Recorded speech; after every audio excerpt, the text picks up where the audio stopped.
Taking leadership over your own life is probably one of the hardest things that you can do. It's not easy. It's going to suck 99% of the time. And this is part 2 of the episode that we did on how to become a conscious leader. And if you're not working and applying the tools to become a conscious leader, then you are in the category of the unconscious leaders of the world. And let's be real, we don't need more of them. Hey everybody, it's Bianca. Welcome back, Evolvers, for episode 513, the tools to become a conscious leader. Hot out of the gate on this one because I told Bianca before this episode, I don't really know how to not be a jerk on this one or come off as a jerk. So by the end of this episode, you are going to have at least one tool to your journey of becoming a conscious leader. And just putting a disclaimer out there, it's not going to be necessarily soft and squishy in terms of tools. Some of this is going to be matter of fact. It might hurt your feelings, but the reality is what I said earlier, which is if you're not working on becoming a conscious leader, you are becoming a part of the group who are unconscious leaders. And trust me, the world does not need more of those. I'm going to do my best to level Amelia out in this. Not level her out. That's not the framing I want to utilize. I'm going to do the best that I can to help us have balance in this, a balanced perspective from both sides, because like we kind of talked about in the previous episode, I am not naturally a leader. I am not naturally somebody who thought in this way. And I've had to learn this over the last 7-8 years of knowing you, our friendship, and then cultivating this mission together. So this is not an intuitive process for the majority of people. And the reason we wanted to do a part 2 on this was because of one specific thing that was mentioned in that previous episode, the part 1, which is 510, how to cultivate a conscious leader's mindset. Okay, so if you want to go listen to that one first, I actually would highly recommend it. And then come back to this one. So that's actually going to be our episode suggestion. Again, I'll say it again at the end, but go listen to that one first. But what we dove into, it was like 3/4 of the way into the episode. And Amelia, you had suggested, okay, let's do a part 2 on that. That's what we're going to get to today. One of the reasons being a conscious leader and having that mindset is so difficult is because you have to be able to look outside of yourself. So you have to, and this is what we were talking about. So in order to have a conscious leader's mindset, you had said one of the best ways and one of the things that you are going to want to do is be able to like look in here and then look outside of yourself to think about others. The decisions, the ideas, the thoughts, the beliefs, the actions, all of these different things, and then how to lead in that. The question that I had asked you is, how the hell does somebody do that when they are so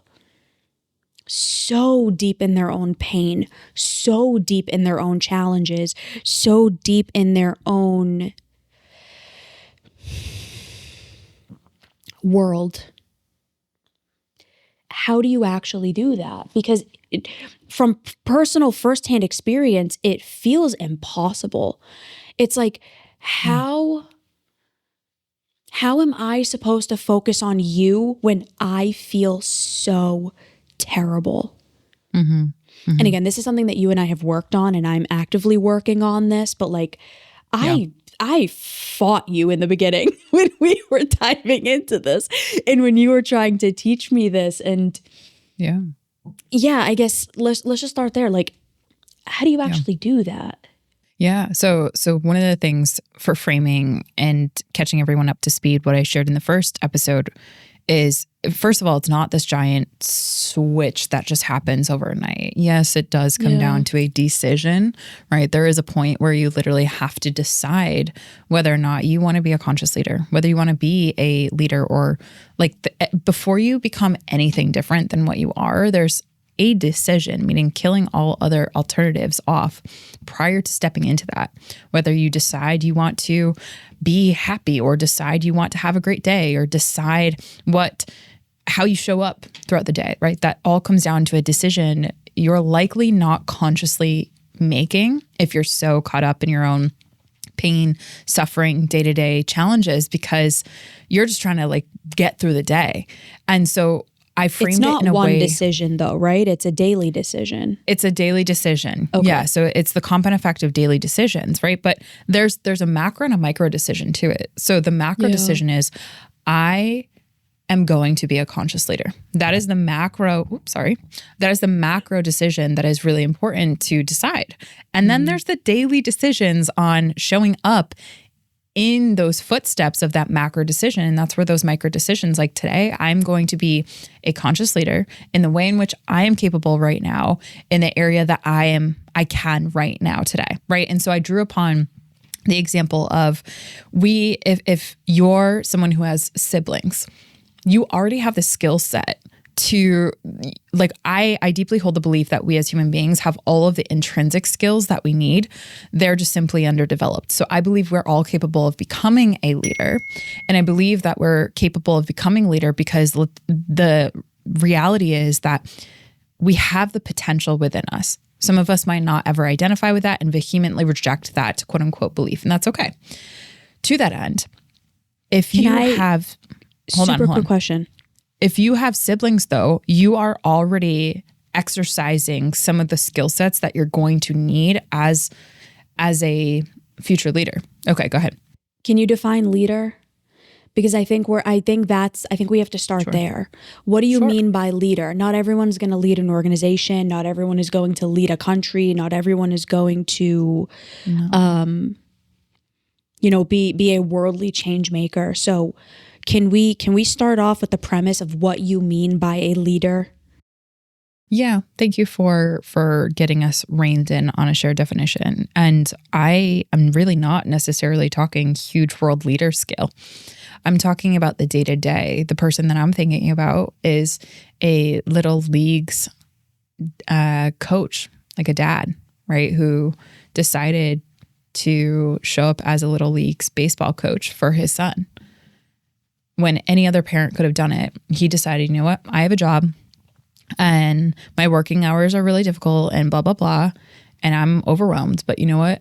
I want to be there. I want to be the coach for my son. I don't know a lick about baseball, but heck, I have work ethic. And I deeply believe that if with enough time and effort applied, I am going to be a great leader for these kids. So I'm having that person in mind. So the definition that I have as a leader, and you can scale this up or scale it down, is ultimately someone who has and cultivates the abilities, the skills, the tools to positively influence a win-win-win, meaning good for others, good for the world, and good for them.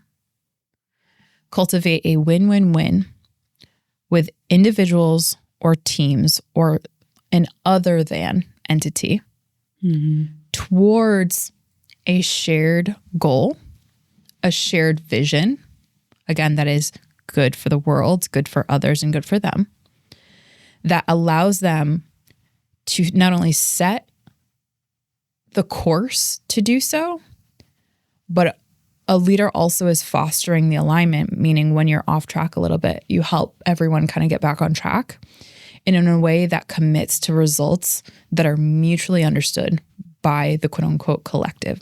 So leader in simple terms, layman terms, is someone who has the ability and applies effort to cultivate the skill sets necessary to achieve goals with others for a win-win-win. And when there is off track, quote unquote, people, when you go off track from that committed goal, fosters the ability to bring everyone to an alignment, like the point of an arrow, that actually commits and achieves those results.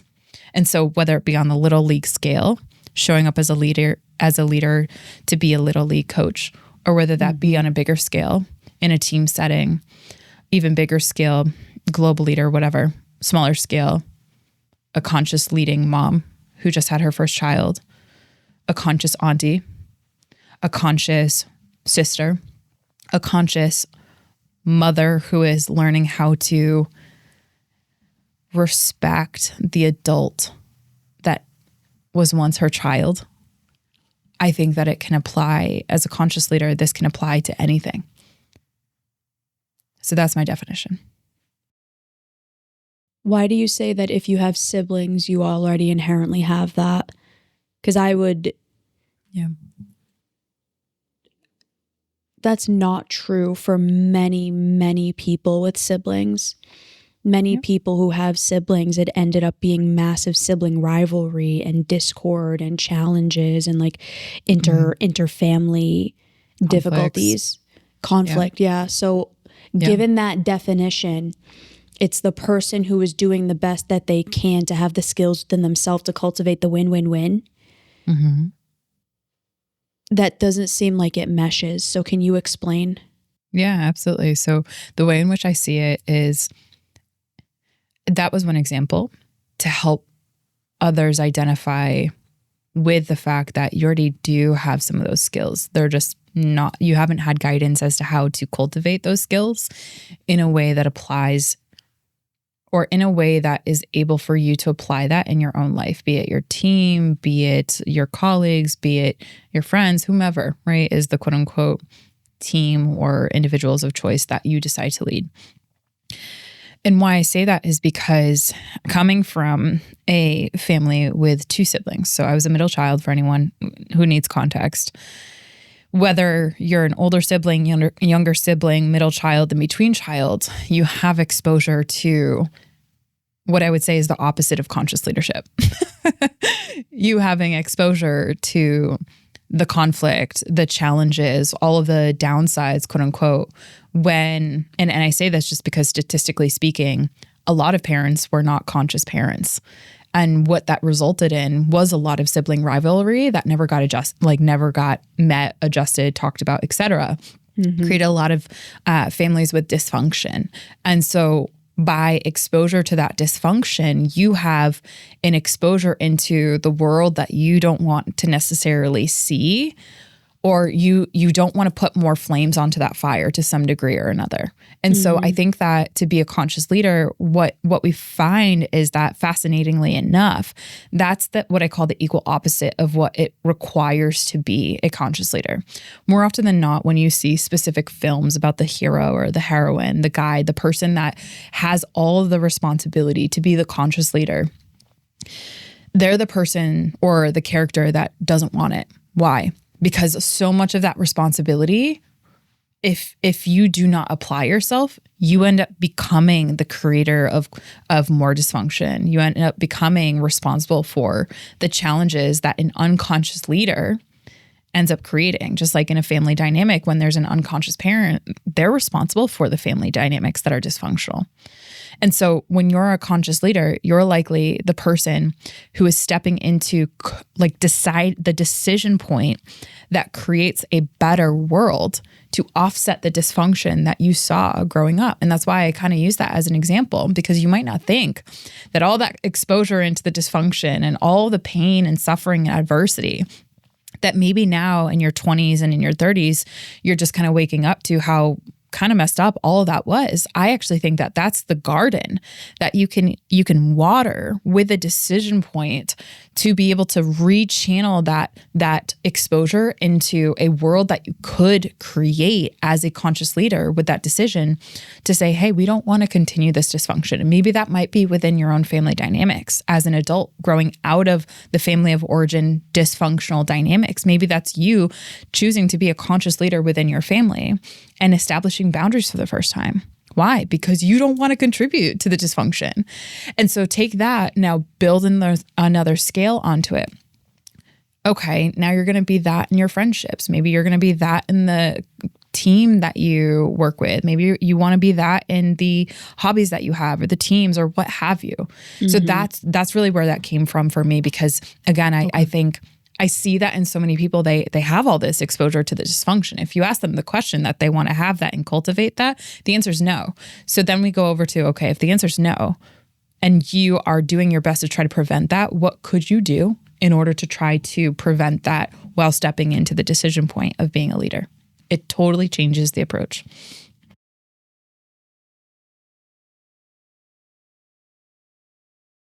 So ultimately what you're saying is because we all have exposure to other people, we all have exposure to relationships, friendships, work dynamics, colleagues, family, whatever. We almost always have an opportunity to step into this conscious leader role if we so choose. This idea, this belief, this headspace that you could adopt, this identity that you could adopt. Yes, and I would ask everyone to contemplate to that notion, to the pain and the suffering. Like, how do you go step outside of that box? Why do you think there's pain and suffering? Why do you think you're so caught up in your own life? Is it, or could it be because someone did not decide to be a conscious leader and to be mindful about how they, as a human being, impacted you? I would bet so much money that what you're experiencing is a direct byproduct of one or a multitude of human beings in your life never actually having the courage and the bravery to step into the decision of becoming a conscious leader. I agree. And I think the caveat that I'm going to give, Amelia, is that for the majority of people, you can't start this journey trying to think about the win-win-win. I think that is a massive unconscious competency that you have that has been cultivated over the span of your life. So like, I didn't start there. And I'm just going to use me as an example because I'm the only reference that both of us Where did you start then? And like, we're starting here. Yeah. I think what you're talking about is like level 2, level 3 leadership. Like level 2 or level 3 conscious leadership. I think level 1 is identifying as the leader of your own life. Like if you're in deep, insurmountable amounts of pain, and that feels like the reason why you're not going to be able to be a conscious leader for other people, then okay, you need to start with you. Are you actually leading your own life? Are you in charge of your own life? I think you have to start there. Because if you're in a position where you are trying to lead other people, what I have learned through this mission and through this journey, even though it's been freaking brutal and we always have to do the harder thing, even though it's a pain in the ass, people know when you're preaching something you are not doing. Correct. 100%. Like, people feel it. Like, you and I are athletes. People can see it. Like, people can only see us from like halfway through the chest up, but like if you look at us right now, we look athletic, we look fit, we look healthy. So when I go to you and I say, hey, do X, Y, and Z, you're more likely to believe it and then to take what I say. Why? Because you know I do it. Yeah. You're less inclined to listen to somebody who you can tell only looks the way that they do, either through number 1, like plastic surgery, or number 2, or if they don't have like that outcome, right? If they don't have that thing. So people can tell when you are talking from a stance and from a place of not having done it yourself, and they lose trust in you. They lose faith in you. They lose, unconsciously, they lose respect. Because it's like, if you're not doing it, why am I going to listen to you? Why should I? It's like the do as I say, not as I do. Worst piece of advice ever of all time, because it's not do as I say, not as I do. We are monkey see, monkey do because of mirror neurons. So if Amelia is sitting there telling me, hey, B, you need to go take the harder path and you need to overcome all of these challenges and you need to do this, but I'm going to sit over here sipping Mai Tais with my feet up and I'm just going to delegate everything to you, I'd tell her to go to hell. Because she's not doing it. Why would I listen? It's clearly a ridiculous example because that is so far from the opposite of who you are. But it's fair to describe how like level 1 leadership is really people only follow because they need to, like, or they have to, right? They step into that first version because they quote unquote have to. Well, the level 1 leadership is, am I leading my own life? Right. You cannot lead someone else if you are not leading yourself. So level 1, to get to the place that you're talking about, again, from my perspective, and this is the path that I've taken and I'm trying to take is, okay, level 1, am I leading and guiding my own life? Am I showing up? Am I discharging responsibility?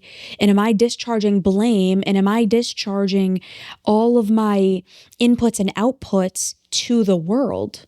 A leadership number 1 is the full taking of responsibility. And I'm still on my way toward that. There's a lot of things I don't want to take responsibility for. There's a lot of things that it's like, I don't want to have to do this. Yeah. I don't. This is awful. I don't want to. And there is that part of me that's like, it's not fair. Yeah. Like, why should I have to? Why should I have to go do this shit? It's yeah, that's fair. It's awful. It's infuriating. And I'm only ever going to get to the position that you're in or to level 2 or level 3 leadership when I can take full responsibility for my life, my outcomes, and then be able to do that with and for others. So I guess like my answer to this entire question is start with yourself. As simple as it is, but it's not simple because it's not easy to do by any stretch. The tools for becoming a conscious leader part 2, what I would say is it's a very simple lesson and it's a very simple tool that I could give you. I 100% agree. And there are so many different levels of leadership. And we could look to John Maxwell, to the 5 different levels of leadership. We could look to different quote unquote leadership gurus, right? But I think one of the most simple and profound ways to really lean into that first commitment, which is required to be a conscious leader, is committing to be a conscious leader of the self, meaning you and all your parts, all your behaviors, all your impulses, all of the decisions that you make, all of the implications as a byproduct of that.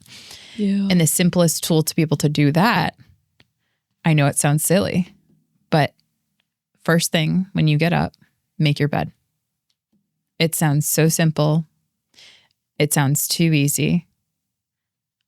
But there are now studies that show when you get up and you make your bed, the first thing that you do, and when you're making that bed, what you say to yourself, right? This is going to be an amazing day.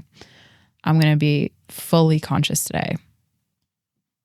Today, great things can happen, right? Whatever you do while you make your bed, that's essentially you sealing the quote unquote mindset.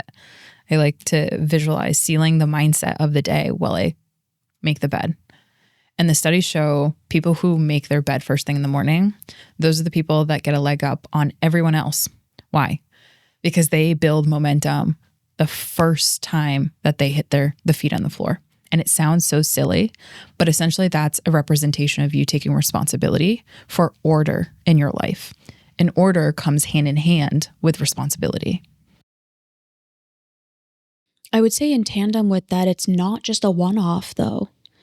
Like, I think people are going to hear you say that and be like, oh, I just have to do it once and it's all set. Oh, fuck no. If you hear anything come from my mouth and think that it's just a one thing, like you're operating from a different mindset. Thank you so much for calling that out. Yeah, no, it's not just, okay, I'm going to lock in this mindset right here, right now. It's, this is the very first decision of my day where I can go into it asking myself the question, if I wanted to live and if I wanted to be a leader and if I wanted to fully lead my life, what would I do?